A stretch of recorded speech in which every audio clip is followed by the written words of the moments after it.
All right, sweet. We good, Miles? We good? We're good. All right, thanks, Miles.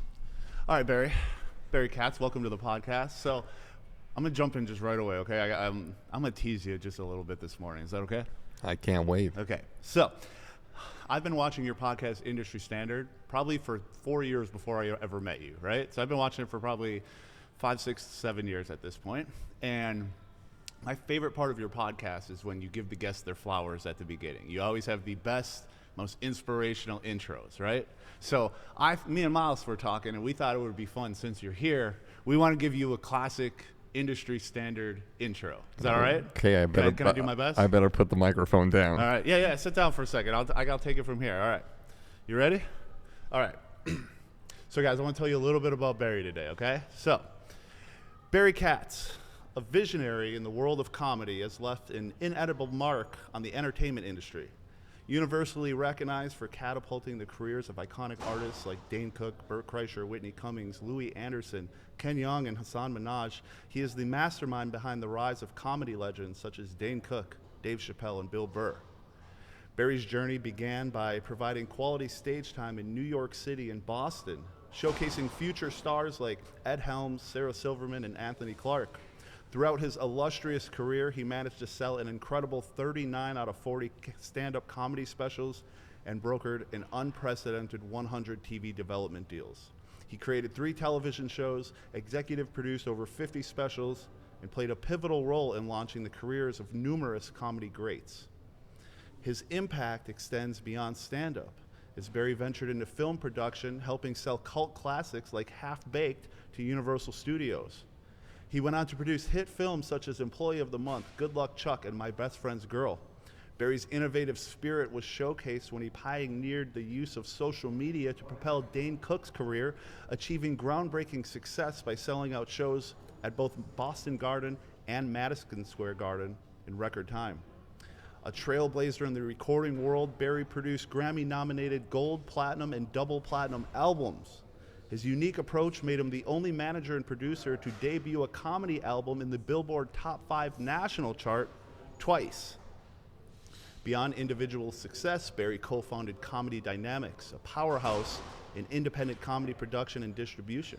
His involvement in the original sale of Comedy Central roast to the network solidified the franchise as one of the longest-running and most profitable in TV history. Barry Katz's story is one of resilience, innovation, and an unyielding commitment to shaping the landscape of comedy. From delivering talent to small clubs to orchestrating massive sellout shows and blockbuster films, Barry's journey is a testament to the transformative power of passion, hard work, and a relentless pursuit of excellence. I've known Barry Katz now for about 3 years. We met when I was working for Tony Robbins and Dean Graziosi, and over the last 3 years, Barry has become a business partner, a mentor, and more importantly, a dear friend and somebody I can always rely on to give me the cold, hard truth. Barry, welcome to the show. How'd I do? Thank you for that unrehearsed speech. It's so good to be here and hang out here in the Phoenix area. And, Yeah. And, I realize I'm not as old as I thought I was because I have acne. So this is very important. So no, there's not been any domestic abuse in my life. Okay. It's just, it's good. Oh, I wish I had a little bit of makeup to help you cover it up. Don't but worry, no man. luck today. You look fantastic. I mean, thank you. those henna tattoos look so great. Those henna tattoos? No, those ones are all real. Oh, they're all real. I I'm suffered just through those kidding. ones. I thought you put those on just for me. You know, Okay. we've met probably hundreds of times and always through Zoom. Did you know I was tattooed like that? No, I didn't know. You know, as a Jewish person, I think I'm not allowed to have those. But I am thinking of going overseas to Tokyo and getting a tattoo with my 2 boys. In like that's one of us will have holy, one of us will have shit, and one of us will have moments. You can stand next to each other and get the pick off, right? Yeah. Excellent. So how's your time in Phoenix been? It's good. I just got back from the Dane Cook show last night. He got me some tickets and some backstage passes, and I took my sister and Nice. had a great time. And Was he it sold out? packed the place. Yeah, Yeah. sold out. So it's Yeah. good. He did a great job, and he's really ripped. And Yeah. he told me I look good, and I told him to stop day drinking. Do you think he's gonna take your advice on that one? I don't think so. No. No, he doesn't drink. Okay. Very good, man. So, wanted to start off just a little bit by talking about like how we knew each other, because like it's been a long road for you to be here today. You know, this is the first time we've ever met, but like I said, we've probably done, I don't know, like 100 Zoom calls, and you know, we've talked on the phone for hours and hours and hours. You know. I know. I feel so excited to see you, knowing that I've made you tens of hundreds of dollars.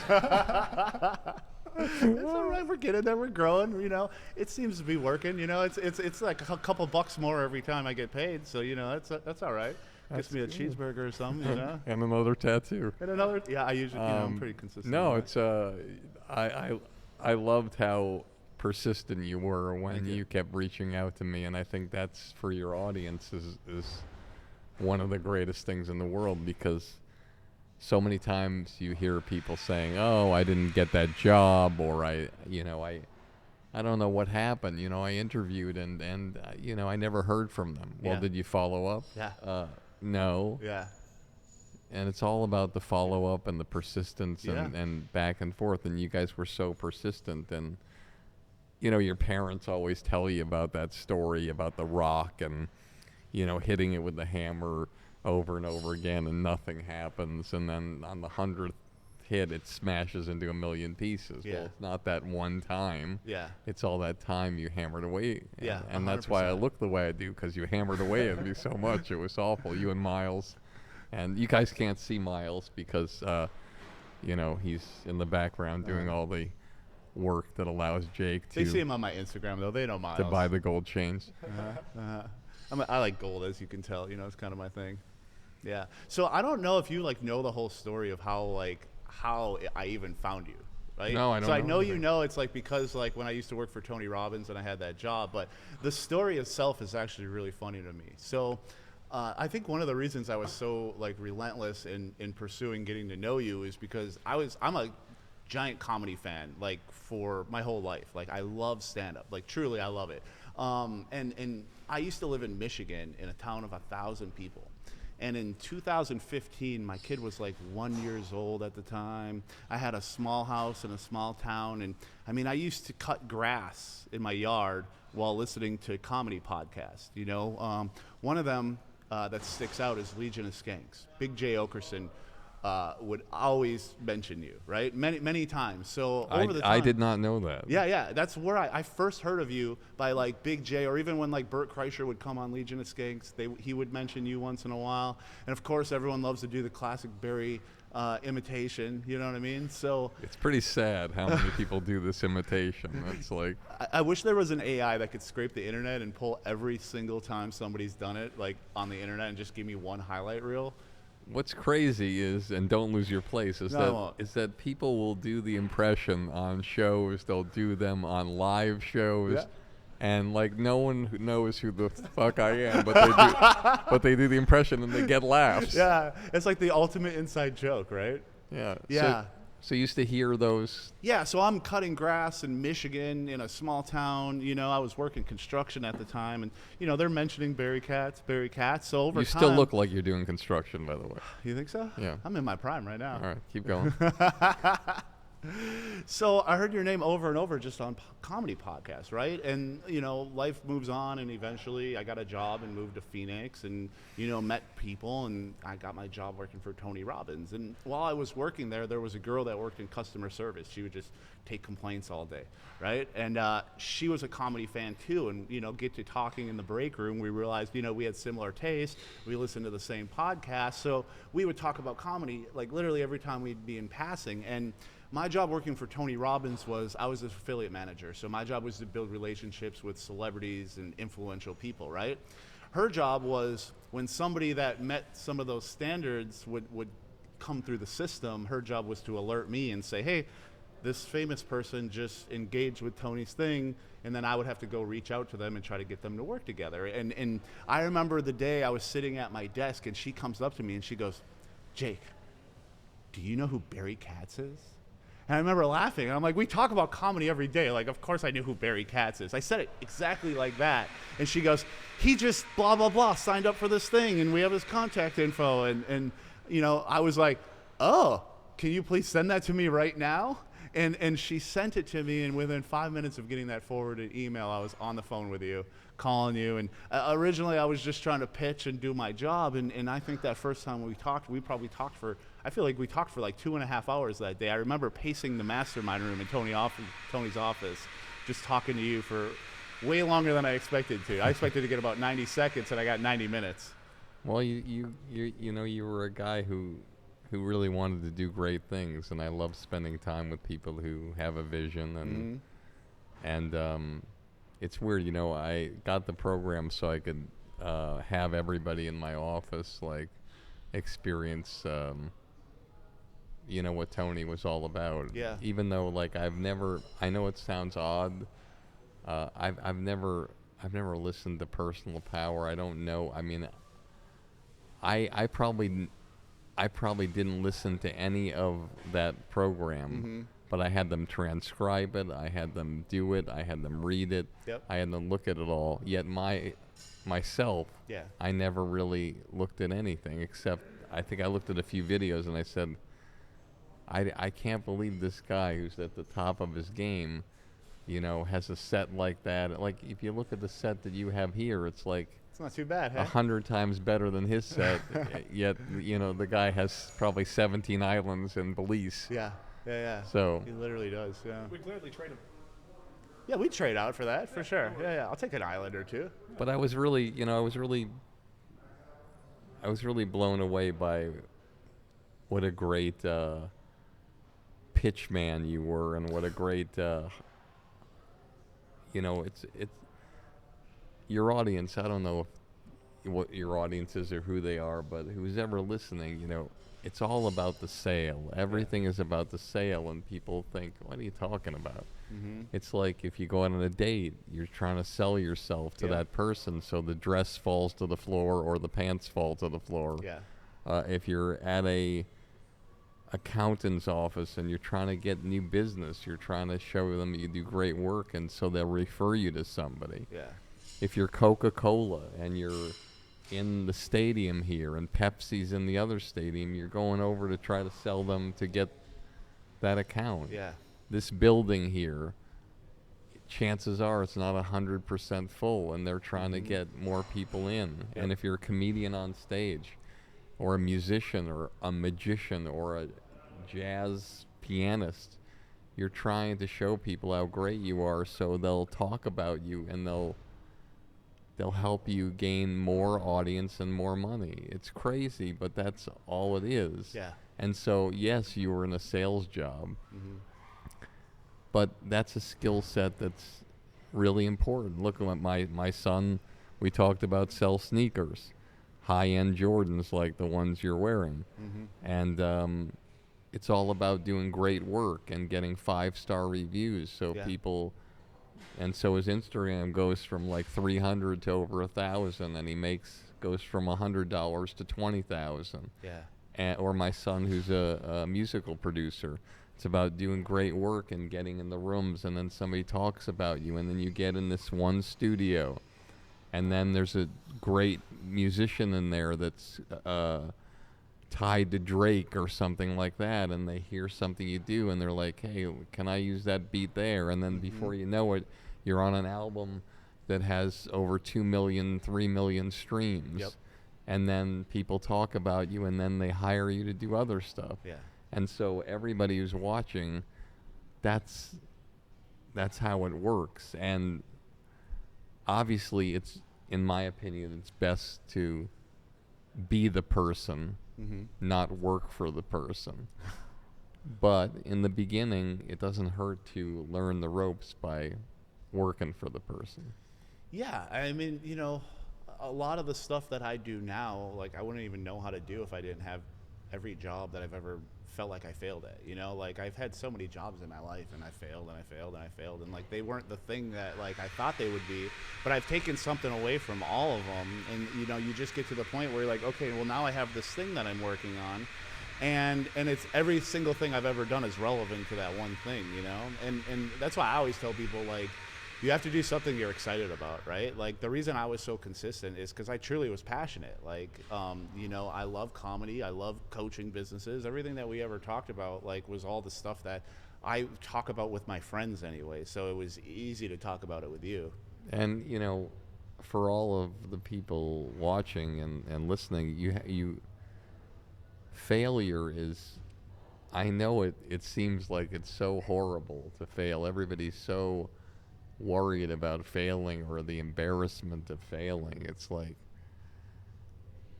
I mean, if you don't fail, you're a fucking loser. Right. I mean, if you don't fail, you are never going to get where you want to go. Yeah. You have to fail. Mm-hmm. There's no one I know who's won every time. Yeah, there's people I know who win every time, and they're like, they might be driving Uber. Hey, I won every time. The fare came in, my money went in the account, it came, I drove, and whatever. Yeah. But those are no risk businesses. Mm-hmm. No risk. But as they say, no risk, no reward. Exactly. And in comedy, which I am a savant about, I get frustrated when I see a lot of comedy. Not frustrated like, oh, I'm disappointed in comedy and whatever. But for those of you who watch comedy it's like a puzzle that's being presented to your audience. And the puzzle is such that you want to make it so they can't figure out the puzzle until you solve it on stage. Yeah. And the harder the puzzle is to solve, the more laughs you're going to get. Mm-hmm. The bigger the surprise. And it doesn't matter if it's a long, long story that's like a minute or too long. Or look, Rodney Dangerfield would show you the puzzle in 5 seconds. Yeah. 5 seconds, he would just tell you a story that had all the elements. It was just incredible, I went to the bartender. I said, surprise me. He pulled out a picture of my wife. So right away, we know that he drinks during the day. He has a relationship with his bartender. He's away from his wife at the bar. Yep. And the bartender's fucking his wife. In 5 seconds, we know, what's happening. Yep. Oh, my wife is a bad cook. I mean, I don't think meatloaf should glow in the dark.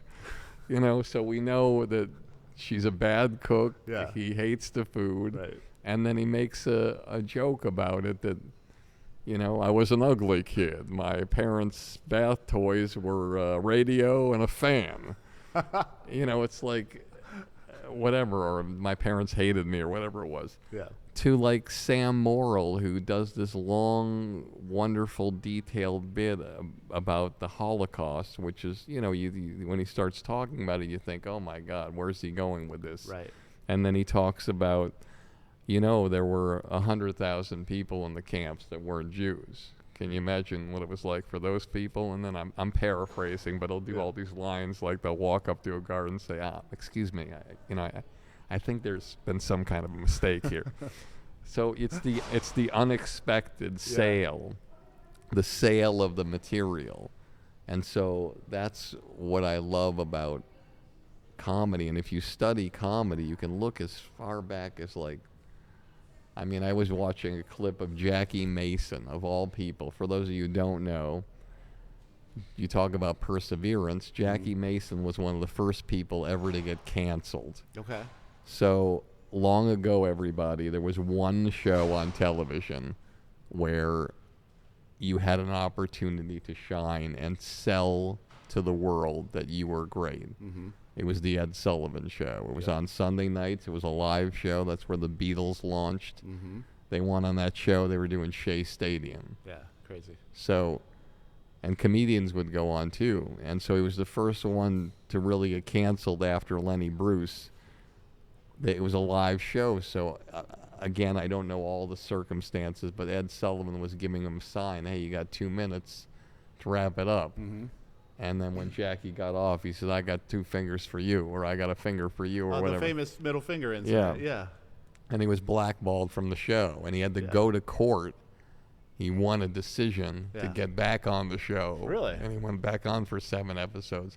Then he got canceled again, and he made it huge in his 60s. Yeah. in a show called The World According to Me when he had nothing. Yep. And on Broadway, and he became huge and made money, and he won a Tony Award, and he won an Emmy Award, and I think he won a Grammy Award too. But you could just watch his first set on television, one of his first sets from like 62 years ago.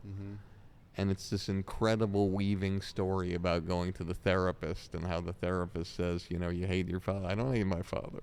Well, you hate your sister. I don't hate my sister. Well, that's your problem. You argue too much. You know, it's like, and it's just this whole thing that just keeps going and going and going. And he's presenting the story to where you have no idea what's happening. Yeah. And when you have no idea what's happening in comedy, it's tied to the sale of you showing the audience what you're doing and how you're doing it. It's unbelievable, Jake. It's like you look at how it is. I always say that it's like the greatest horror movies in the world. Yes, some of them do really well when they show the knife on the kitchen table 20 minutes in. Yeah. There's many of those movies that do really, really well. And I equate those to the comedian who's a phenomenal entertainer that packs places all over the place, but no one is going to mistake for Dave Chappelle or Chris Rock. Yeah. But they're packing the place, and you're like, wow, it just seems like they're telling funny stories. Like, why are they? Because, you know, they can show the knife on the table and still be successful. But the greatest comedians of all time never show the knife on the table, and then it's like the movie Saw. At the end of the movie, you're like, what the fuck? Just that was there the whole time? Yeah, I can't fucking believe. And you don't tell your friends about the jokes, just like you don't tell your friends about the ending of Saw. You say, you got to see this. Yeah. And you pass it around, and that's what the sale is, and that's what comedy is, and that's what makes people great. And people will shit on comedians all the time when they become big or they seem to rise really quickly. It's like, I look at Matt Rife, who opened for Dane Cook for a long time. Yeah. And it's like, He's with Chappelle now, isn't he? yeah, well, he did a show with him. So did Dane, by the way, in Boston Garden as a surprise. Nice. Chappelle brought him on. It was amazing. But the point is that people look at what somebody does, and if it's successful, they're the first to shit on it and giggle and laugh. Oh, well, he's just doing crowd work. It's like, you don't know what this person has gone through to get to where they're getting there. Yeah. And everybody has their own path. And Matt was doing a lot of material before he was known for the crowd work. But it wasn't hitting the way he wanted it to hit. Yeah. So he discovered another algorithm. It's not like just like when you see a movie, a comedy movie, a romantic comedy, it's like, how many times you see the movie where the girl comes in at the end of the first act and slows down, and you see the guy's eyes and the girl's eyes and they're meeting, and you know that at the end of the movie you're going to see the wedding scene, and it's going to go up, the camera's going to go up the sky and say the end. Yeah. You know, so it's the same in comedy. Like, there's formulas. Like, Don Rickles was doing crowd work in the 50s, Buddy Hackett. That doesn't mean it's bad, but it's very rare for somebody to do crowd work and sustain for their whole career. Rickles did it because he did all the television shows, and he was improvisationally just shit on all the hosts, and they loved it. Hackett used to tell old jokes. And so in those days, you could make a lot of money. Hackett made $175,000 a week in Vegas in 1953. Wow. So, but now, as a comedian, if you sell yourself a certain way, you have to be cognizant of the fact, if you are a crowd work person, great, make your money, do your thing, be popular, but know that you're not going to be remembered for what do you do for a living? Oh, I'm an accountant. Whatever. You're going to be known for the crack baby routine. You're going to be known for the Jim Jeffries gun control routine. Mm-hmm. Those are going to be your legacies.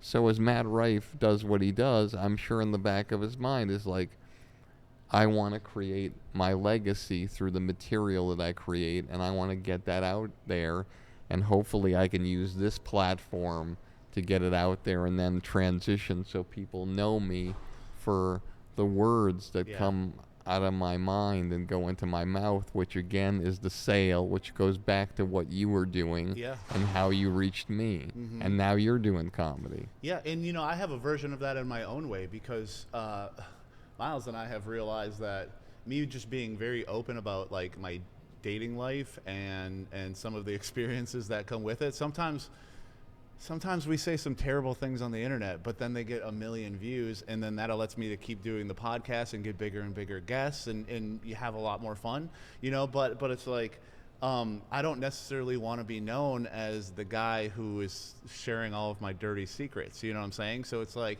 that's working right now to get me the attention I need to kind of get where I'm trying to go, but it's like, okay, well, long term, is that really what I want to be forever? So that's actually something I'm very conflicted with right now also. And you have to be conflicted with it because whatever you put out there is out there forever. Yeah.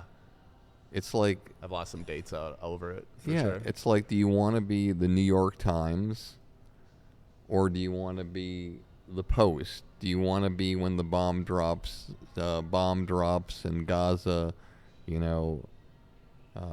hundreds of people killed, or do you want to be the Post? Kaboom. Yeah. Or do you want to be the newspaper that says Michael Jackson sold the bones to the Elephant Man for $3 million, or bought the bones of the Elephant Man for $3 million? Mm-hmm. Or do you want to be the Post? Jacko is wacko. What you're doing is sensationalism through a new form of media. Yeah. And it stays with you. And as I always like to say, respect outlasts cash. Yeah. What you're doing sometimes is the car accident, which I was just in. And I'm a 10. And that's the thing. It's like there's an accident, you pull over, you have to look at it. And what happens after you look at it? You drive by and you fucking forget about it. Yeah. But what happens when you see something that's so memorable that it stays in your mind and in your soul and you keep thinking about it? There's so many things I think about, like in comedy. Like, I think of the Bob Newhart driving instructor routine. I think of, Chris Rock's black people and N-words. Yeah, classics. I think of Jim Jeffries' gun control bit. I think of these things that blow me away and stay with me for the rest of my life. Mm-hmm. I think of a line that some guy, Bob Nickman, said, when I first saw him go on stage in 1985, he walked on stage and he said, I don't have any money right now. I'm saving up money. No, I don't have a girlfriend right now. I'm saving up money so I can get a really good one. I'll never forget that line. Or he said, you ever walk into somebody's house and you break a vase and all of a sudden it becomes a vase. These are the things I remember. Yeah. And they stay with me. I'm not gonna, it's not gonna stay with me that you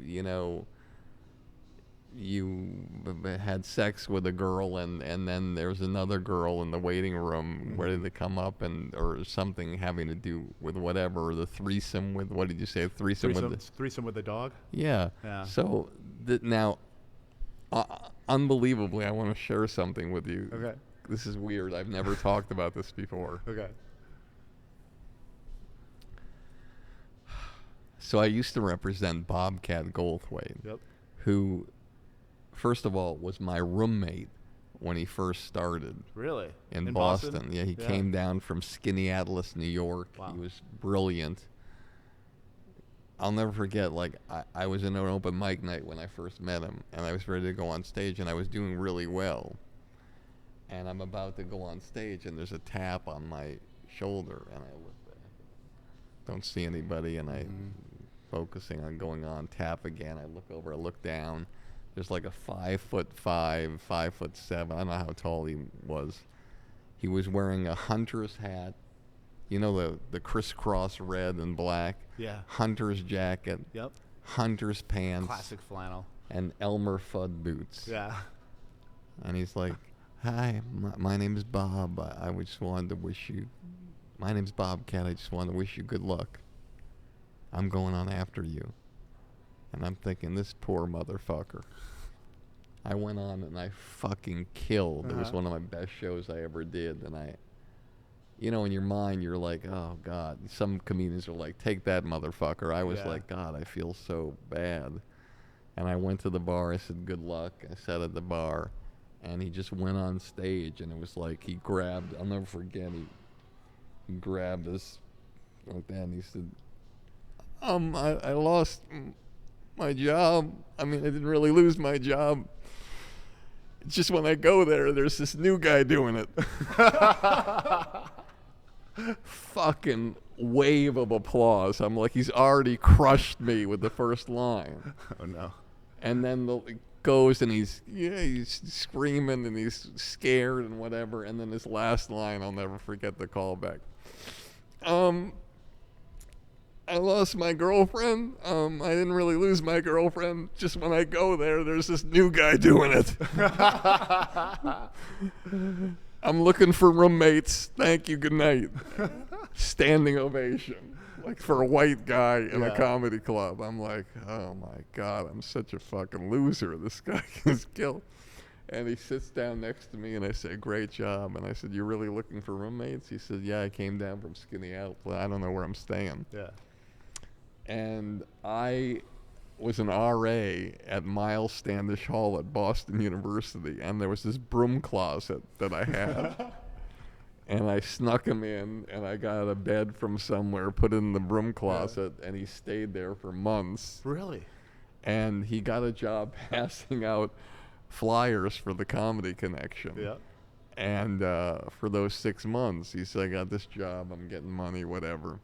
And then at the end of the school year, when I went to clean out the closet, I open up the closet and like thousands of passes just fall all over me, like you just nothing, never passed out anything. Yeah. And then I got an apartment and we lived together, and then I gave him my first show at Play It Again Sam's, my first comedy club on Wednesday nights, and he had that show. But to make a long story longer, that ties into your thing. So when I'm representing him later, he's married or engaged to Nikki Cox, who then, believe it or not, married another client of mine, Jay Moore. Okay. So it was a crazy time. So Bob wrote this really edgy script. It was an incredibly edgy, powerful script that he made into a movie about a girl, a teenage girl or a girl in her 20s was home alone, her dog. She was lonely, and she had some form of sex with the dog. I don't know if she blew the dog, or if she gave the dog a hand job, or if she whatever. Just this moment that we all know has happened in the world at some point in time. Right. It's happened. But the girl was alone in her place, and it shows that something happened. And then she has a regular life that the viewer sees. So the viewer in the movie sees this incredible girl. She's a wonderful girl. She's sweet. She's kind. Everybody loves her. She's got a great job. And she eventually meets a guy, great guy, has a great relationship. And then she decides that she loves this guy and she wants to tell him that what she did long ago in her lifetime. Yeah. That she has kept inside her whole life.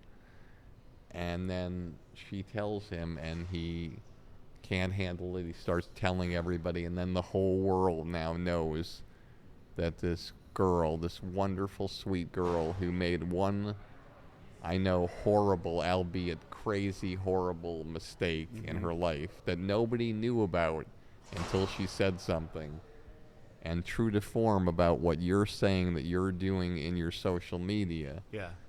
it came back, and this woman whose life was the perfect life, they thought she was the perfect girl, unraveled, and she lost everything. She lost her man, she lost her family, she lost her church, she lost everything. And it was that kind of movie with that trajectory until she finally starts. And it was an incredible script, but it was so edgy. Yeah. And I said to him, he said, I want to have Nikki play this role. And I said, Bob, I can't support that. Mm-hmm. He's like, you don't represent Nikki. And I didn't at that point, but I did eventually. Yeah. I said, I know, but she's so sweet. I can't support that, Bob. I can't sell that script. I know I can sell the script. I don't want to sell the script. Yeah. And I feel bad because I think you're a genius, and I love you, and I love the script, and I think it's amazing. I just don't think I'm ready to support and do that. And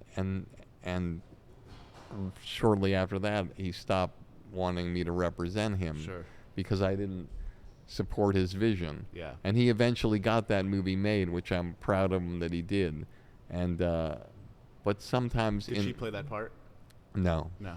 But sometimes in this crazy world of representation or comedy, there's things that are being done, and I don't think it can help you. Yeah. As great as certain things are, I don't think they can help you. Mm-hmm. And when you are an artist, you have to figure out what those things are. If you are on social media, whatever, you got to figure out what's going to be the long game for you and what's going to be the short game. Yeah. Like you made a joke, I made a joke to you. You said you had a guy on your podcast that had tattoos all over his face. He had millions of views. And I thought to myself, I think I wrote to you before I did the podcast, I said, I don't have time to get the tattoos over my face. Yeah. This will be probably your lowest rated podcast of all time. But the point is, for everybody listening, it's like you have to pretend that you're almost in a bathroom. You know how people say don't talk in a bathroom? Yeah. Because you never know who's going to be underneath the stall. You're like, hey, the boss sucks. I hate that fucking person. And you hear the flush, and then the guy comes out of the... out, yeah. or whatever. It's like, or you have to pretend you're meeting the president or the queen. Yeah. And granted, you might say, well, then how come Bert Kreischer is filming his asshole getting tanned by the sun? Right. Because that's the lane that Bert chose. Mm-hmm. And he's riding that lane, which was the #1 party animal in the country way back when he was a kid. He's riding that lane, and that's who he is. And so he's staying true to who he is, and that's what people love about him. Yep. And if your truth is who you are and what that is and what you want the world to see that, then ride that lane for the rest of your life. Yeah. And don't worry about how it's going to hurt you or not hurt you, because if that's what you want people to know you as, then ride the lane, and there's going to be your fans who are going to love you, who are those kind of people. There's be a bunch of people who hate me too, which I'm okay with that. I actually like that part a little bit, I'm not going to lie. I always tell anybody who listen, like, if you are an artist and this whole camera angle, if you were pretending that this was all black, mm-hmm. and that black represented the world, and there was one little pinhead of white speck on the black that represented you as an artist, mm-hmm.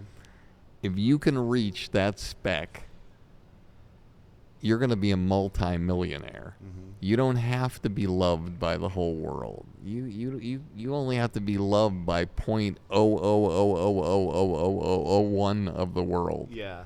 To be a multi-millionaire. Okay. Everybody else can hate you. Yeah. And first of all, Miles, do you think I'm fairly true to what I be talking about on the internet to my real life? 100%. 100%. Yeah. So that's why it doesn't really bother me, because like I know that like even though some people think what I talk about's a little grimy sometimes, it's the life I'm living. It's what I'm experiencing out here in downtown Phoenix and things like that. And I also know that, on Instagram, I'll get millions and millions of views. So I have the data behind that as well. So I could go into my Instagram and it tells me like, hey, you got 2 million views this month, 89% of it are men ages 18 to 33.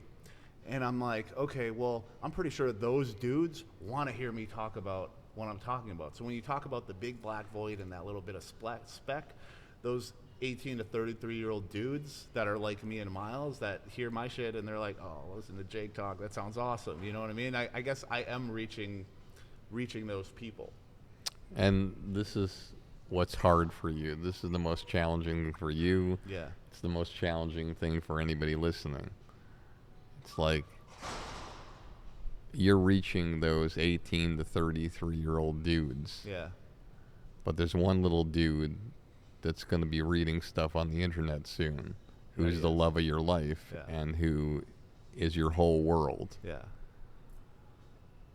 And you have to make the decision, what's the most important thing for you? Yeah. Do I create something that my boy is going to be proud of, or do I create something that my boy is going to look at and be like, holy shit, this is my dad?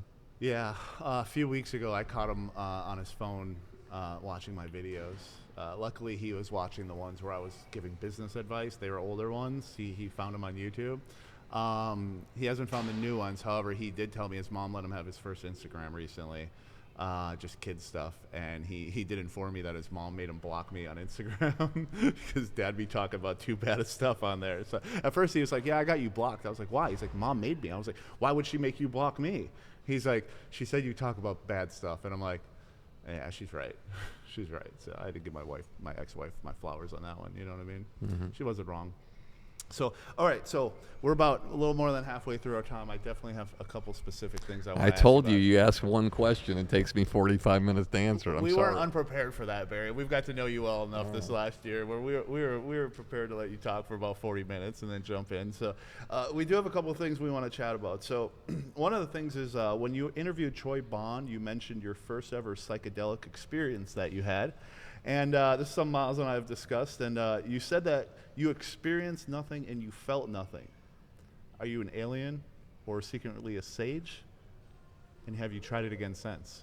Because the only one I've ever heard of doing psychedelics and not having any experience was Ram Dass's guru Maharaji. It was Maharaji and Barry Katz. I know, it was like so bizarre. Like for those of you who don't know what I did, which I doubt you would, I had this man that I worked with who's fantastic. His name's Garrett Gunderson. He's a money guy. He's written 5 books. He's incredible. And I worked with him on his comedy career and shooting a special in Utah. And I spent a lot of time with him. And I always spent a lot of hours with him. And one of the things I always believe in, which which is not necessarily the best business practice in terms of financial, is I like to over-deliver. I like to spend more time with people. Yeah. But there's only so many hours in the day, and so, but I would love to spend a lot of time with him and work with him on his career and his comedy. And I mean, he did an hour special after working with me for like 2 years or a year and a half, and he hadn't even been doing comedy. Yeah. And so he gifted me this thing called The Journey. Mm-hmm. And I don't even know if you can find it on the internet. You'd have to look it up or whatever. But it was a $7,000 thing. And I flew to Utah and went to his cabin in the middle of nowhere in the winter. And I'm there with a few people that I don't really know. Some I know from his group, maybe 8 people. And apparently, there was some kind of glitch in the business system. Everybody makes mistakes in their business or whatever. And so these people from the journey, they reached out to every single person who was there and prepared them for the journey. But they didn't reach out to me. Yeah. And I just thought, I'm going there and I'm going to learn what's happening. And so these people come around, they talk in front of the fireplace, and they're like, welcome to the journey. You brought your notebooks, your pens, your headphones, your music, your recordings. And I'm just looking around like, I don't have any of these things. I don't know what the hell they're talking about. And as we told you in the instructions, what's going to happen now is we're going to give you 3 sets of pills to take that's going to get you woozy. And I'm like, what? What pills am I taking? It's like you're telling your children never to take anything, never to go to a party, never to take anything. And this fucking guy you don't know who looks like something out of like a fucking Barnum, the Ringling Brothers or whatever the hell it is, or they're these weird kind of wonderful people, but they have the eyes of the children of the corn, and they're handing you the cup with the pill in it. Take the purple. Does Barry have the purple one or the green or the red one? Does anybody have the information? Here you go. Just take the purple one. And you're like, okay, I'll take the purple one. Yeah. And so I'm with these, and raise your hand when you feel woozy, and we'll take you into your room. Yeah. I'm thinking to myself, what the hell is going on here? Like, I didn't know this was what it was. Yeah. And so they kept giving people pills, and then they'd raise their hands, and then they'd take them into these rooms that I didn't see where they were going. It's like, and suddenly I just look around, and I'm the only one in this living room by the fireplace. And they're like, okay, Barry, you feeling anything yet? No. Okay, Joe, you want to get another pill in here? So they give me another horse tranquilizer. Yeah, I drink it. And they're like looking at me like, anything? Yeah. No. And then finally, after like about another 5 or 10 minutes, I'm like, yeah, I guess I feel a little woozy now. But I don't know what's happening, what I'm doing, what's next, what's going on. And okay, let us help you into the room. And they take me into Garrett's master bedroom. Mm-hmm. And they lie me on the bed, and they say, you got your music? I'm like, I don't have any music. Okay, Joe, want to get the music in here, whatever. And they got this new age music that they put on headphones on Someone me. Playing a harp or some shit. It's like this, and it's I don't know what it is. I'll play some for you later. Yeah. It's like this Gregorian chant kind of stuff, okay. and I'm lying there, and then they put a weighted blanket on me. Mm-hmm. Okay. And you got your recorder, Barry? I'm like, my recorder? What are you talking? Did you get any of this? No, I didn't get it. Okay, and then they set up my computer to videotape and audio tape me. Yep. And I'm lying there, I'm woozy. Mm-hmm. And then all of a sudden, a woman takes my headphone and she says, Barry, I'm going to give you a shot in your right arm right now. It's going to pinch a little bit. And I'm thinking to myself, what? I'm getting a shot? But I'm paralyzed on this bed, like just with my arms out. Yeah. And I feel a shot, and it's like really painful. And I'm like just thinking to myself in my mind, ow. But I can't do anything. Yeah. And then my mind starts going like, psychedelic patterns in my mind that are going back and forth like you would at the dentist office when you get too much, whatever that gas is. Yeah. So that's happening, and I'm just experiencing it. And they said beforehand that I was going to be talking a lot and being very verbal, and later on I would listen to all the things that I said, and I would be able to take notes about that, and it would help me in my business life. Sure. And it's going to be like a 3 or 4 hours I'll be through this, and then I'll come out of it, and I'll go in the living room, and we'll talk about it. Yeah. So I'm lying down after the first shot. I'm hearing shit from the other rooms. Mommy! Mommy, don't do that to me. Daddy, don't hit me.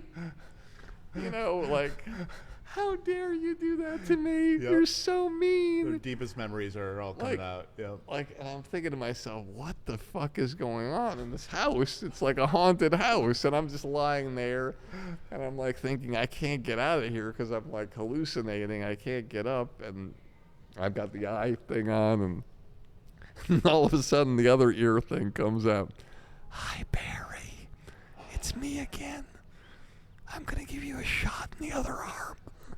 I'm thinking to myself, what the fuck? I'm like a heroin addict. They're putting shots in both arms. Yeah.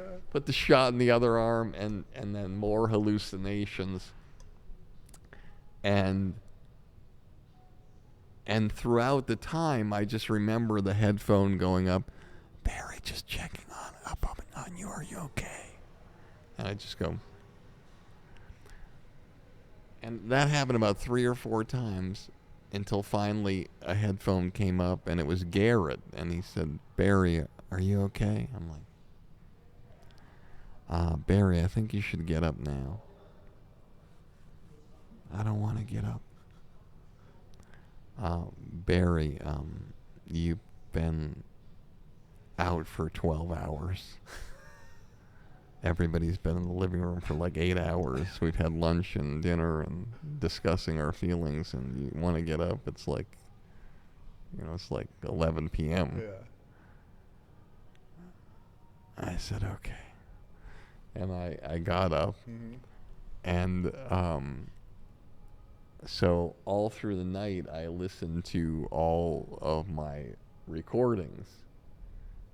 Because you're supposed to have all this stuff that you say that helps you in business and whatever. And as you know,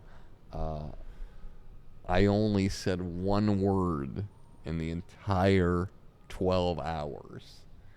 About 4 hours in, I just screamed out the name Hitler.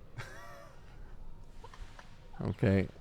Now, I'm Jewish. I don't know why I'd scream out the word Hitler. And so the next morning, I took the people from the thing aside. I said, listen, everybody else I'm talking to, they're talking like they've had like the spiritual revolution of their life. Mm-hmm.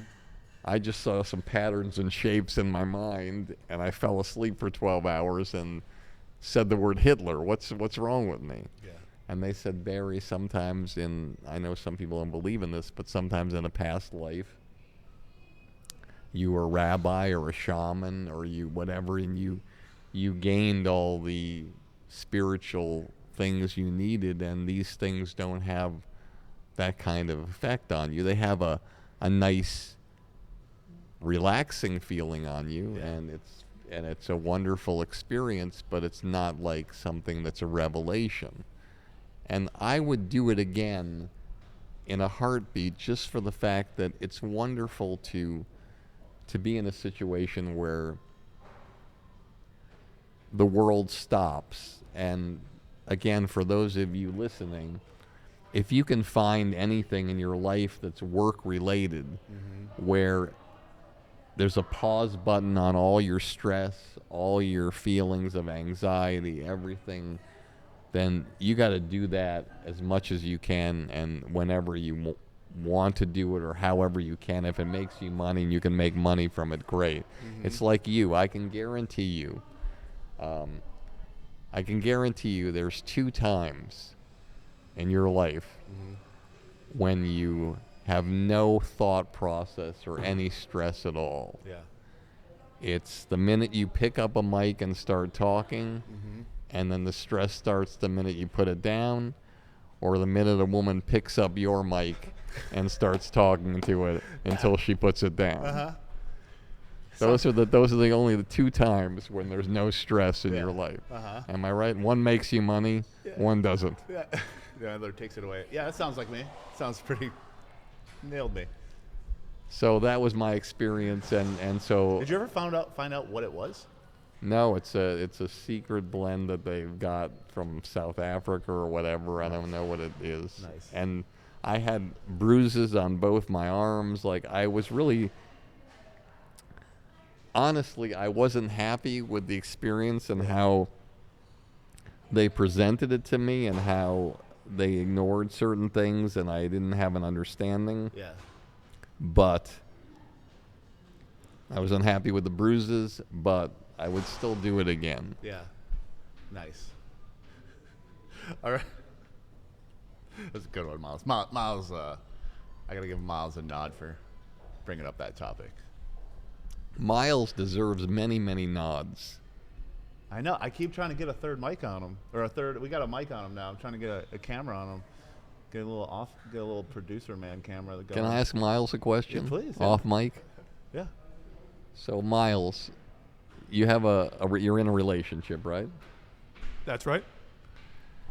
I always am curious about this because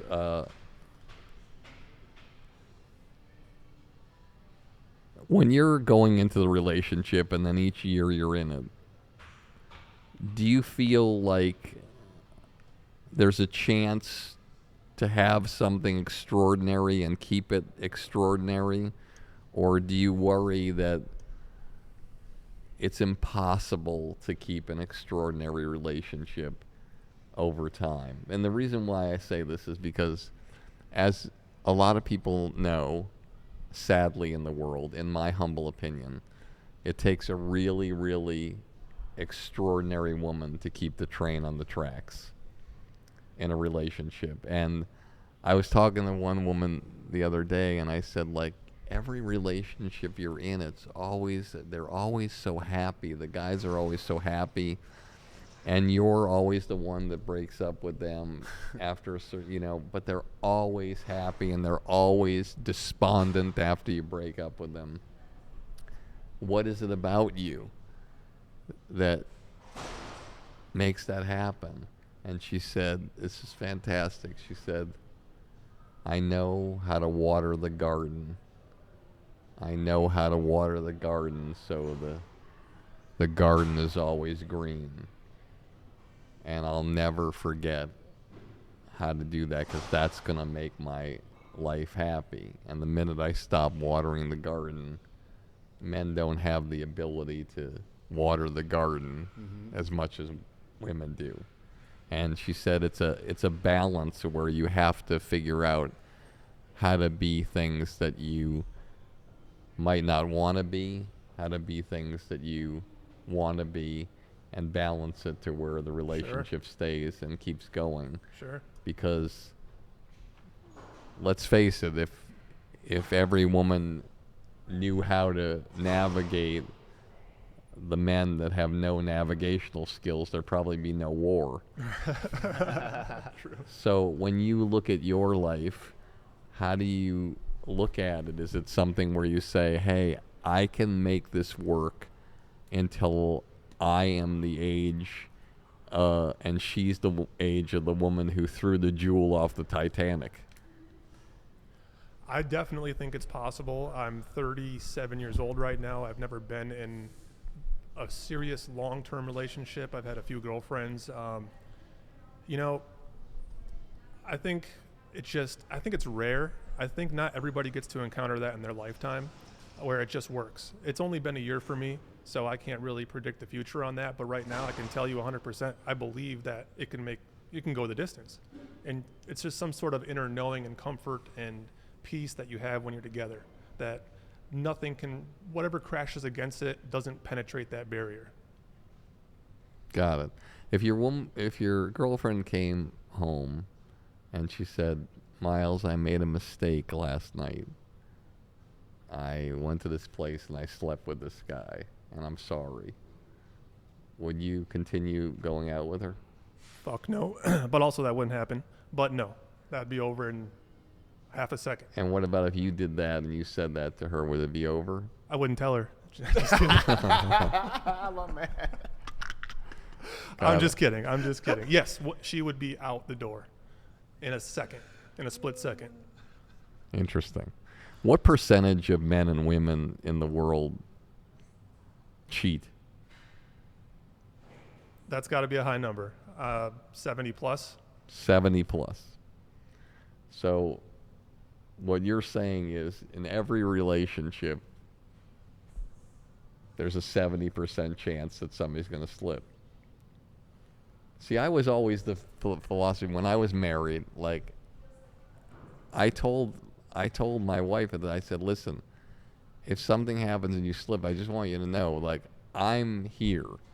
I'm not going to see my children, every other Sunday because you fuck the bag boy. It's like I can handle it. I'll work it out. I'll figure it out and whatever. It's interesting you said my dad died when he was 37. And you're 37, so it's fascinating when you said that. It just hit me. Wow. And also something that hit me for both of you in your audience. My mom was married twice. One husband died at 30. My dad died at 37. And I always asked her, if you had to do it all over again, would you still, if you knew that they were both going to die, would you still have gotten married? And she said, I wouldn't change anything. Yeah. She said, and this goes for you, and it goes for you too. She said, most men and women never find love. I found it twice. I'm the luckiest woman in the world. And so that's something that's very elusive. Mm-hmm. Right. Especially in Jake's life right now. It's very elusive. I find it every weekend. It's funny we talk about it. We're living polar opposite lives right now, Jake and I. Yeah. He was married for so many years. I was single. Now I'm in a long-term relationship and he's single. And the parallels are hilarious. Yeah, now you don't buy condoms anymore and he buys his at Costco. Exactly. Something like that. I do okay here. The city of Phoenix loves me. I'm a man of downtown. Meanwhile, I live in the East Valley and I just put up a Christmas tree, so. I'd love to be your wingman. Anytime, man. Anytime. I could see how it all happens. Maybe there might be hope for me. I think we'd be just fine. Yeah. Do you know I've been on dating apps? I can't get arrested on those things. It's like it's unbelievable. It's like there's not one person who responds to me. Really? Ever. It's like the craziest thing. Like it's like I am kryptonite to a dating site. I mean, I know why. I mean, I'm obviously older, and I'm Just put your IMDb link in there. And I look. I don't. So I shouldn't have a fake name in there. And then anyway, no. But it's like weirdest thing. Like I don't meet. This is something else I don't share. I don't even know why I'm sharing it with you, but it's a great thing that you get things out of me that, like I've never. I think I might have told you once. I never have gone up to a woman in my lifetime, a stranger, and said, "Hi, my name's Barry. What's your name?" Never. Not one time. Yet, if you asked me if I ever worry about meeting anybody, I've never worried about it. I've always met people all the time. Yeah. And also on the dating thing, it's the same thing. Like nothing. It's like I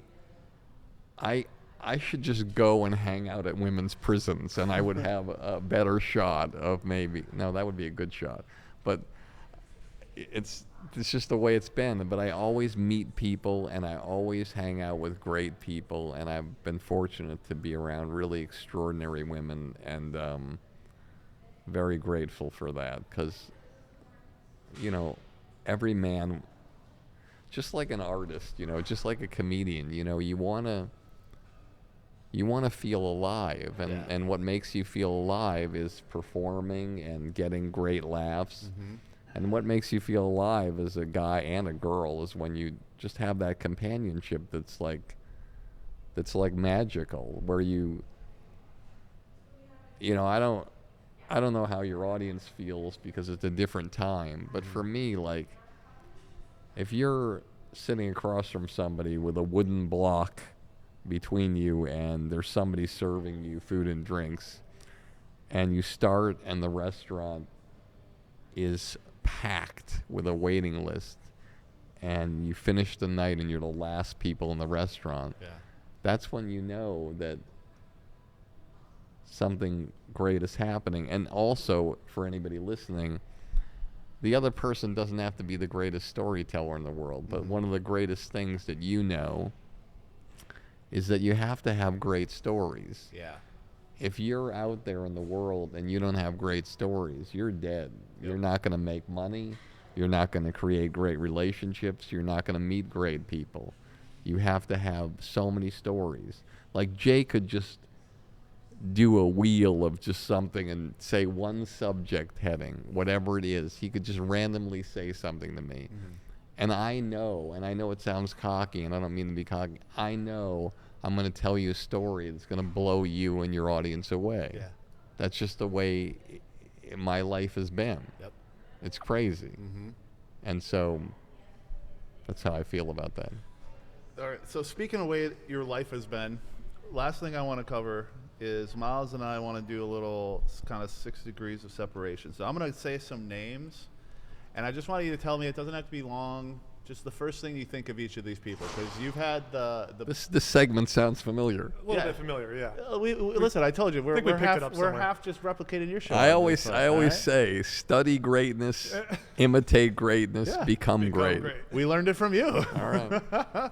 Okay, so these are some of the people that obviously people are going to know, and as a comedy fan, you know, it's not like the fame part is cool, but like you actually know these people, right? To me, these are just legends I see on TV and YouTube, right? But you have had inside access. You have probably seen some of these people's insecurities and things Miles and I will never know about, you know? So you have like a little bit of an inside hit on some of these. So I'm just going to say some names and just give me the first thing that comes to mind, okay? Sure. All right, first one, Dave Chappelle. Kind, sweet, gentle, just so much love for his mom and his dad and his grandmother, and so that's the one side. The other side is his mind worked at a different way that other people's minds work, and so if you're a comedian, sometimes you're writing stuff and you're like wondering, why am I doing a routine about Popeye having an orgasm? And Dave Chappelle is doing a routine on, you know, his first routine that I ever remember him doing. It's how edgy and amazing it was. He said, I came to New York, I went to Washington Square Park, and I found out the history. Back in the old days, they used to hang white people and black people on different trees. I thought to myself, can you imagine the protests back then? The black people, we want to be hung on the same trees as y'all. So he had this edge, this uniqueness about him, and I know this is a long story, but your audience is going to love this. Okay, yeah. When I first started representing him, he was 18. And I took him to Washington Square Park to see Charlie Barnett, who was another client of mine. He was a drug addict. You never saw him do drugs. A street person, homeless, but you never saw that he was homeless. And he used to do shows in the fountain at Washington Square Park with 400 people around him. Wow. And then he'd make the money, and then he'd give his clothes to a homeless person and go buy new clothes. But to make a long story longer, I took Dave to see Charlie do a show. He used to do 4-hour shows, this guy. And he's laughing, and then like an hour in, I don't see Dave, and he's walking away. I can see him walking away, and I run after him. And he turns around, and he's crying. I said, are you okay? What's going on? He said, why the fuck did you take me here? This is the only time he ever got mad at me. Why the fuck did you take me here? I'm like, well, I wanted you to see one of the greatest performers of all time. Man, I'm never going to be as funny as that fucking guy. How dare you take me here, demoralize me, embarrass me. Fucking that guy's the best. I'm never going to be that great. I said, not only are you going to be that great, you're going to pass him, and you're going to change the face of comedy as we know it. And one other thing, you're closing the show tonight after him. And I walked away. Uh-huh. Charlie goes on. He used to go on without a microphone. He used to close with this incredible story without a microphone. I'll never forget it. There's a point to the story. You'll love this. He used to say, I lived in the projects. He used to have have this raspy voice. One time there was a fire in my building, flames shooting out everywhere. People are evacuating in their robes, their underwear. It's freezing outside. Fire everywhere. The fire trucks come. There's this one old guy at the top of the building. The firemen are there with those round things. They're going back and forth. They're saying, sir, jump, jump, save yourself. You're going to die. You know what he said? He looked down and he said, fuck you. This is the first time this building ever had heat. He gets a standing ovation. Dave's looking at me like, I'm going to kill you, you motherfucker. He goes on. He gets them to where he's supposed to be. Dave gets a standing ovation. Yeah. On Monday, I go to my office. I open the door. I go to my desk. Underneath the assistant desk is Charlie Barnett sleeping. I'm like, Charlie, what's going on? Why are you here? He said, well, they let me in. I didn't have a place to stay. Listen, you got a videotape of that kid that was on Saturday night? I said, the kid, Chappelle? Yeah. I got to watch that kid. I'm like, what? I got to watch that kid now. I've been all weekend. I'm thinking I got to watch this guy. I've been sleeping here ready to watch that kid. Yeah. I put the videotape in the TV. I went in my room, did my work. And I come out about a half hour later. The tape is stopped. I look at Charlie. He's crying. I'm like, are you okay, Charlie? It's like, man, I'm never going to be as funny as that guy. The next day? That's amazing. That's amazing, man. That's crazy. Oh, my gosh. Oh, my God. Okay, couple more.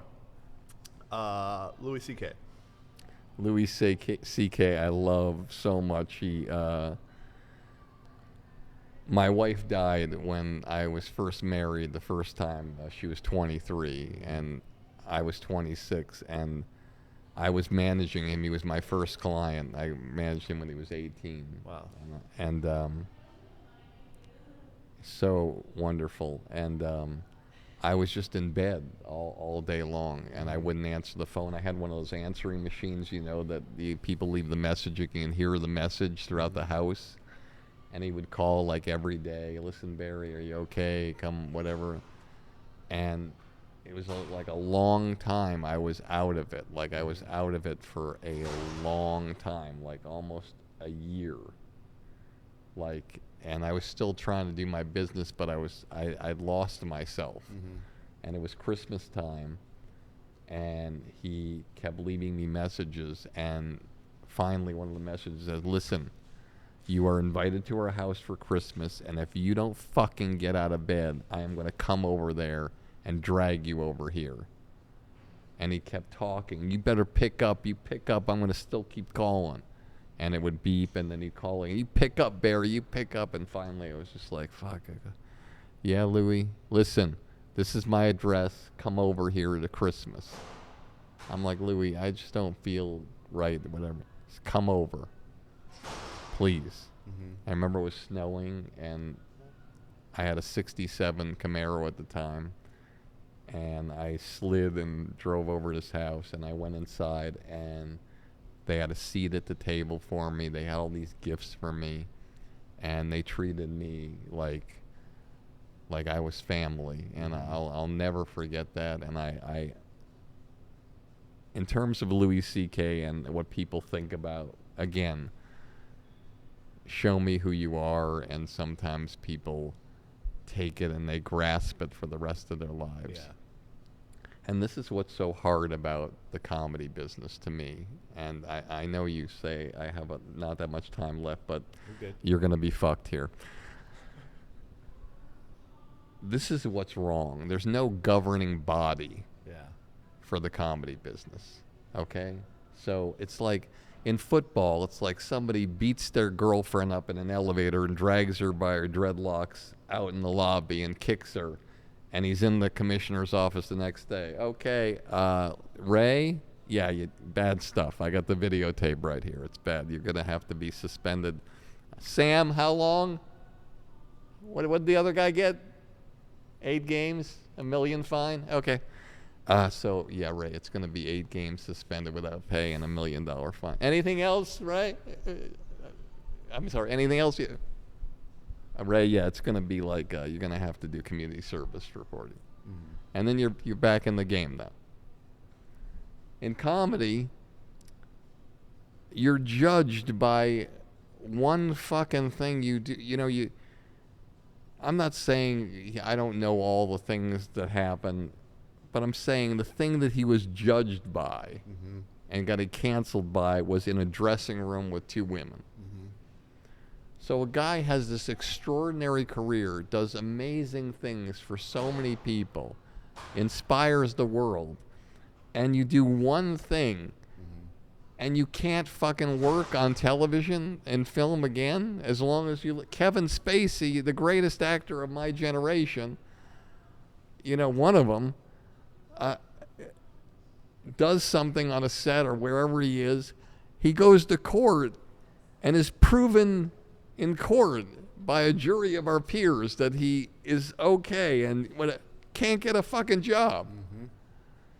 So Louis C.K., amazing person. I think there should be something in the comedy business that says, hey, you did a bad thing, okay, you can't work for 2 years, you got to do live performances, and you got to give a certain amount of your money back to women's rights or whatever it is, and then you got to create another show for women. Yeah.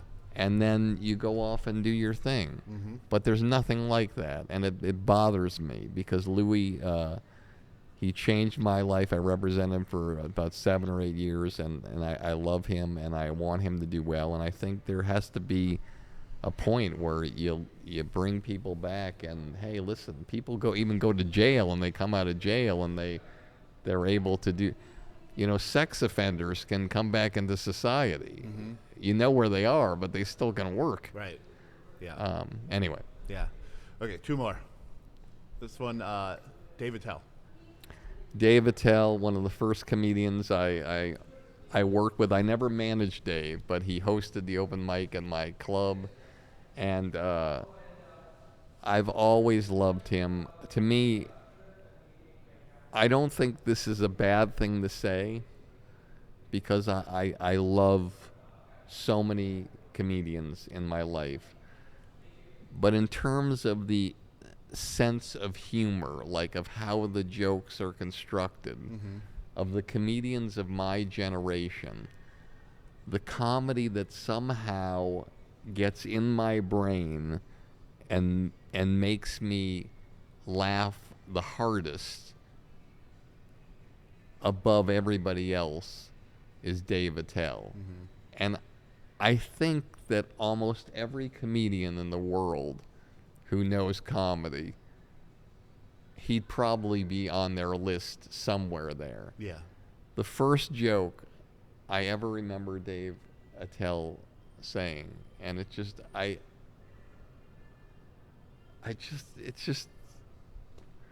he said, I went into a Gap clothing store with my friend. He goes into the dressing room, He comes out. He's wearing overalls. He said, "Dave, what go with these?" I looked at him. I said, "I tell you what doesn't go with those. Jobs and women." Again, it comes full circle to what we talked about earlier, the puzzle. Yeah. So my friend goes into the dressing room. He comes out with overalls. He said, "Dave, what go with these?" So the answer to the question, the audience member is like a gerbil. They're going through, well, what is it that he would say here? And normally you would think it's a joke of what does go with those, and he's gonna, they might say, hey, a tractor, a plow. Yeah. And that the audience would already figure that out. But Dave does jokes, it's like, I don't like to travel, not because I don't like seeing the sights, just because my father used to beat me with a globe. It's just like there's no way the audience is figuring out the puzzle. Yeah. Ever. That beautiful moment, when you're with a girl and you've had sex and you're naked and the sun comes up through the windshield. It's like the puzzle is not, you can't figure it out, and so it's so funny. And that's for every artist who's a comedian listening. Clever wins the race. I know what you're saying. There's multi-millionaires who aren't clever. Yeah, that's true. And there's number one draft picks to win the NBA lottery for somebody who had not as many balls in the hopper. Mm-hmm. But I always like to say, your career is that glass lottery thing, and all your things in your career are those numbers. And the numbers that you choose to win the lottery, you want to make sure you have as many of those in there as possible. So when you talk about the things you're doing online that are helping you, those don't help you win the lottery. Mm-hmm. Those are helping you win the other lottery, which is the views lottery. Yeah.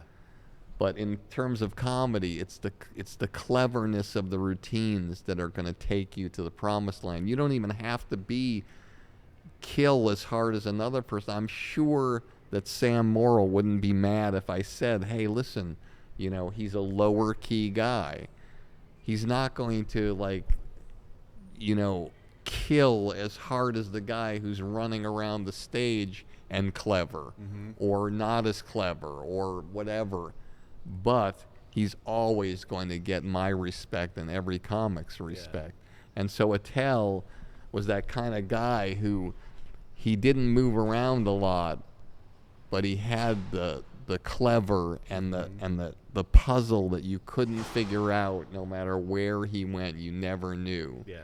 And even when a joke didn't go over well, I remember he used to do this thing that I used to love, where it's like the joke would bomb and he'd just take the microphone and he'd go, let me turn this to funny. So I love Dave Attell, a big part of my life and career, and I just saw him in New York, and he hung out with my sons and inspired them, and cool. And he actually, the reason why I interviewed Troy Bond and a few other young guys is because Dave took me aside at the Comedy Cellar alone, and he said, Barry, can I share something? And I said, sure. He said, interview some of the young guys. Mm-hmm. Stop interviewing the older people and the people who made a difference. Interview some of these young guys that are making a difference. Yeah. And I took his advice. Yeah. Love that. All right, last one. Patrice O'Neal. Patrice O'Neal is a guy I knew from Boston. His name was Bruiser. He went by Bruiser O'Neal. I met him through a comedy team called Cato and Moran, or Cato and Moran. And it was Steve Cato, who since passed away, and Tommy Moran, who is now a comedian preacher. And he came to New York, and Patrice was the kind of guy who, it's hard to understand people who don't take care of themselves. Like, it's always hard, no matter how evolved you are as a person, to not see somebody who's 350 pounds and ask yourself,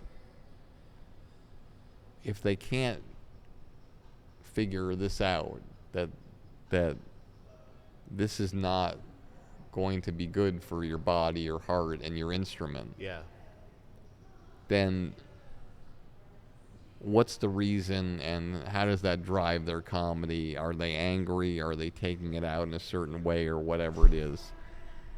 And I used to book Patrice a lot. I booked him a lot in colleges and events like that. He was always a very challenging and difficult guy because he just wanted to do things his way. There's a lot of comedians who haven't been respectful of the light on stage. He was a guy that would go long a lot of times. He would do a lot of things on stage that were controversial.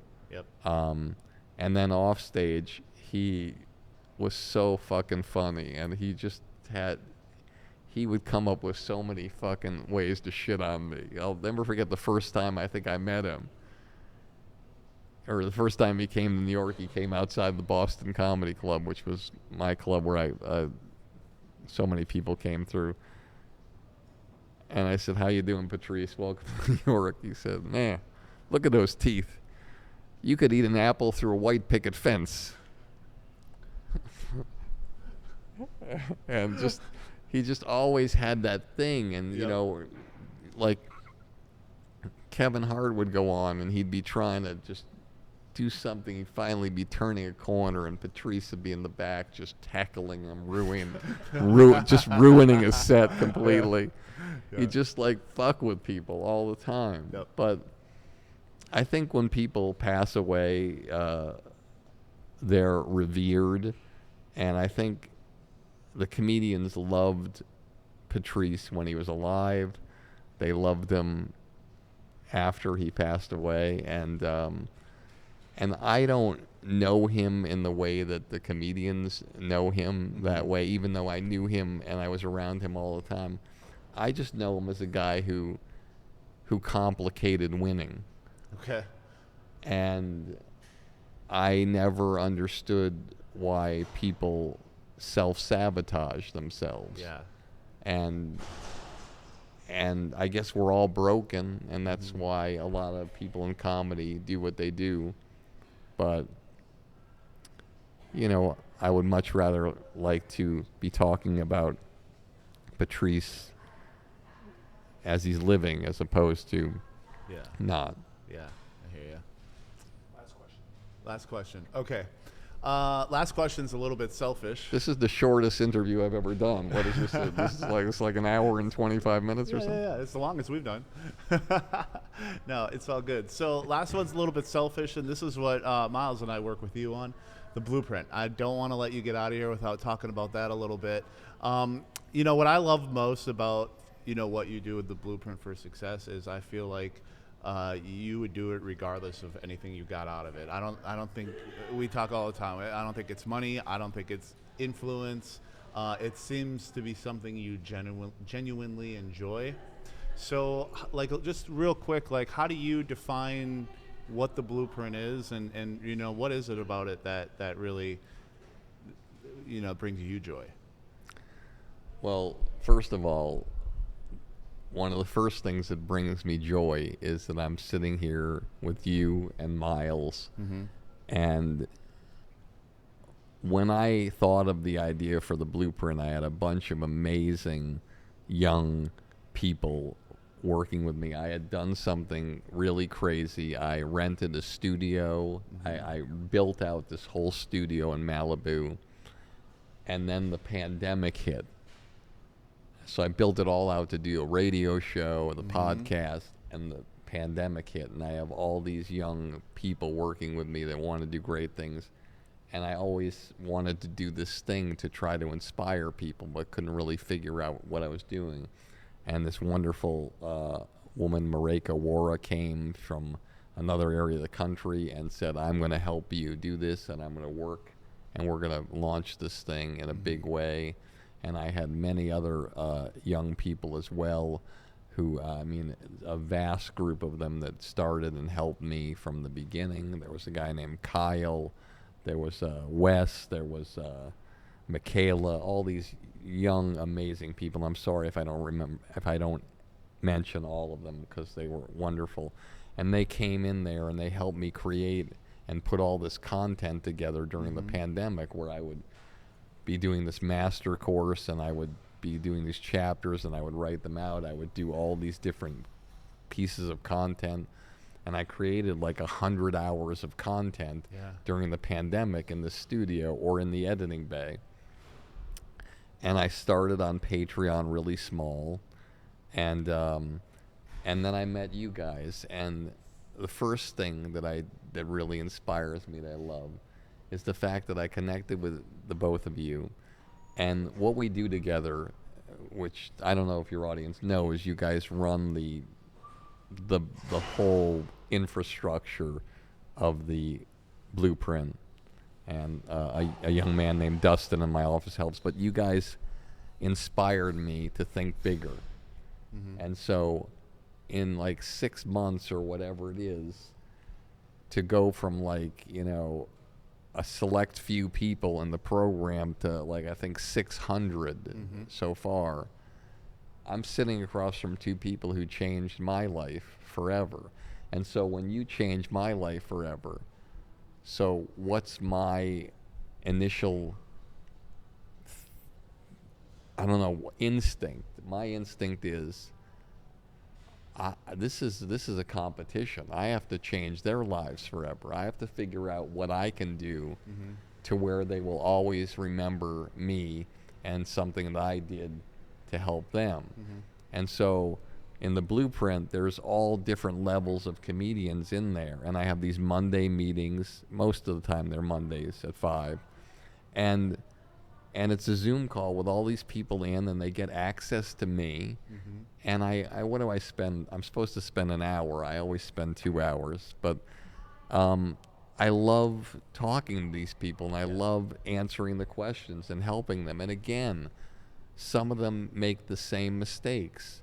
I had a showcase the other day, for my first showcase for them, in this little 50-seat room, to where they couldn't invite a lot of people, and it was unbiased.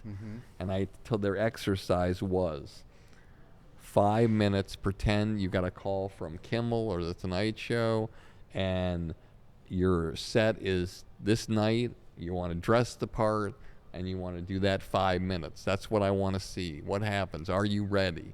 Have you been training for this day? And there were 10 people on, and I'm embarrassed to say that probably 6 of them completely self-destructed. Like, I don't even know how it's possible that they couldn't do the 5 minutes, boom, boom, boom, boom, boom, boom, boom, thank you. Sometimes they'd be up there after 2 minutes, oh, fuck, I forgot that bit. Let me do this bit. It's like, well, you never do that on The Tonight Show. Right. But I was on the side, and after they finished performing, I would sit on the side and critique their act and do it. So it was a different kind of show. And I love helping people, and I love making a difference. And when you manage people, like I think I represented 6 or 7 people on Saturday Night Live. Look, there's something amazing about getting the call from Lorne Michaels and hey, Barry, Daryl Hammond got the show. That's fantastic, but you only help one person. Now, I know what your audience might say. That's not true, Barry. You help Lorne Michaels. You help NBC. Daryl Hammond, throughout the 14 years that he was on, enriched millions of people's lives. Yes, and I know I've made a difference in the world there, and I know my place. But with the Blueprint, I can give an Airbnb my mind to many young Daryl Hammonds out there, and older people, and anybody in between. There's people who are in their 60s. There's people who are teenagers. There's people in their 20s. There's men, women. There's all kinds of people in there. And I love the feeling of being able to change people's lives. I remember I met a rabbi once, and he took me aside and he says, Barry, just remember, it's your bar mitzvah. If you can change one person's life in your lifetime, you've done your job. And I listened to that guy like he was like God. Mm-hmm. And now in my life, I would love to go back there and look that rabbi in the eye and say, what are you, fucking crazy? What are you, fucking crazy? I'm going to inspire one person and help one person? Fucking take me to the garage like Bradley Cooper at the end of A Star Is Born with the belt. Okay? I have to reach as many people as possible and help as many people as possible because I love it. But I love managing. You know, I represent Brad Williams, one of the greatest, fucking most powerful comedians, just launching a new special. It's incredible working with him. I worked with him for probably 12 years. He's like a brilliant, kind, generous, unbelievable, powerful comedian. Yeah. And I've seen him rise, like, it's just incredible, selling out theaters all over the place now, adding 4:30 shows. Yep. But I also love working on television and producing television shows. Whitney Cummings, she had 3 television shows in 1 year. To work with a person who was a correspondent at the Sundance Channel and whatever, or to just in management, to meet 25 people in my lifetime that were living in a studio apartment, living check to check, and to become multimillionaires. Yeah. There's no greater feeling in the world but to be able to bring that to the Blueprint and give those people all my knowledge for free. They can sign up for free. Yep. That's all they have to do. It's like then they can just get a little piece of me, and if they want more of me, they get more, and if they pay more, they get more. It's like in the beginning, I'm like one of those prostitutes that you but I mean the fact is like it's just incredible, and that's all I want. And you're right. If I had all the money in the world, I always say this to anybody, again, who will listen, and you ask yourselves this question, your audience, okay? Mm-hmm. Honestly, and both of you ask yourself this question. If you had all the money in the world, and you had the health of yourself and your family, and in return, you had to do one thing for 50, 60 hours a week, 40 hours a week for the rest of your life, ask yourself what that would be. And fucking do that. Yeah.